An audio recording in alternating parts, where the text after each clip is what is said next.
সায়ন্তিকা রেয়াতের শপথ আর বিধানসভায় দুই তৃণমূল বিধায়কের শপথ বাক্য পাঠ করালেন স্পিকার। বিধানসভার বিশেষ অধিবেশনের শপথ গ্রহণ অনুষ্ঠান। বিএ কমিটির বৈঠকে সিদ্ধান্তের পর তারপরই শপথ নেন দুই নবনির্বাচিত বিধায়ক। আমাদের সঙ্গে রয়েছেন আমাদের প্রতিনিধি আবিরের কাছে যাব। আবির, জয়ের প্রায় 1 মাস সময় কেটে গেল, তারপরে অবশেষে সব জট কেটে শপথ নিলেন দুজন নবনির্বাচিত বিধায়ক। এক্ষেত্রে আজকের যে আপডেট, আজকে যে বৈঠক হলো, সেখান থেকে কি সমাধান সূত্র বেরোলো, কিভাবে এই এতদিনের জট কাটলো যদি বলো।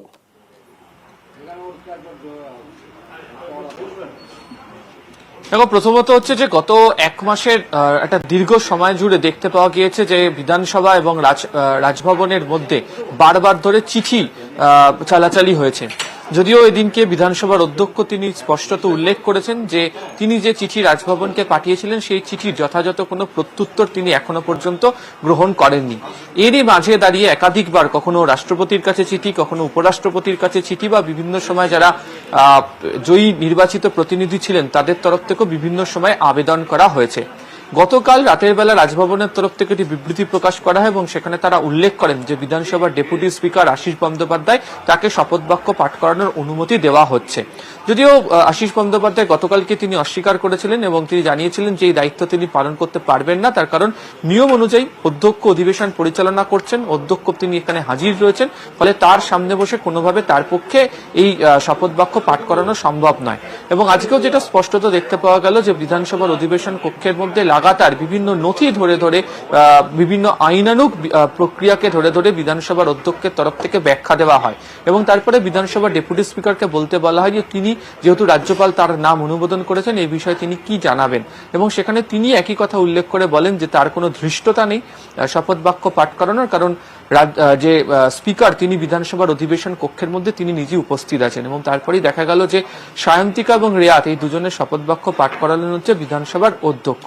এখন দুটো বিষয় ক্ষেত্রে উল্লেখিত। এক হচ্ছে বিধানসভা বলছে যে তাদের সংবিধান অনুযায়ী বা তারা যে রুল বুক ফলো করে সেই অনুযায়ী শপথ বাক্য পাঠ করানোর ক্ষেত্রে অধ্যক্ষের কোনো ধরনের অসুবিধা নেই। আর দ্বিতীয়ত, যেহেতু অধিবেশন চলছে, অধিবেশনের ক্ষেত্রে যাবতীয় প্রক্রিয়া বা বিষয় দেখার দায়িত্বই থাকে হচ্ছে বিধানসভার অধ্যক্ষের, ফলে তিনি শপথ বাক্য পাঠ করিয়ে আইনত কোনো ভুল করার জায়গাতে নেই। যদিও রাজভবনের তরফ থেকে নতুন করে এই প্রক্রিয়ার পর এখনো পর্যন্ত কোনো বিবৃতি জারি করা হয়নি, ফলে যে জটিলতায় দুই নির্বাচিত জনপ্রতিনিধি শপথ গ্রহণকে কেন্দ্র করে গত 1 মাস ধরে ঘটেছে, মনে করা হচ্ছে আজকে শপথ গ্রহণের পর তাতে জবনিকা পড়ল। বেশ, ধন্যবাদ। এই আইনে যা বলা আছে এর প্রত্যেকটি লাইন অক্ষরে অক্ষরে পালন করেই আজকে বিধানসভাদের শপথ হয়েছে।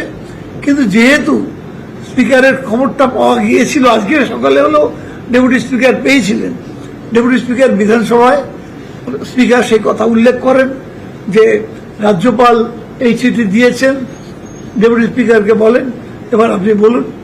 তখন ডেপুটি স্পিকার বলেন যে আজ পর্যন্ত স্পিকারের উপস্থিতিতে কখনো ডেপুটি স্পিকার কাউকে শপথ বাক্য পাঠ করাতে পারে না, এটা সব স্পিকারের কাছে বিশেষভাবে অপমানজনক, সেই জন্য তিনি দিতে পারবেন না। তিনি রিকোয়েস্ট করেন স্পিকারকে যে আপনি দিন, ওদের শপথ বাক্য পাঠ করেন। সেই মতো ওরা আজকে শপথ বাক্য পাঠ করেছেন এবং স্পিকার সেটা করিয়েছেন।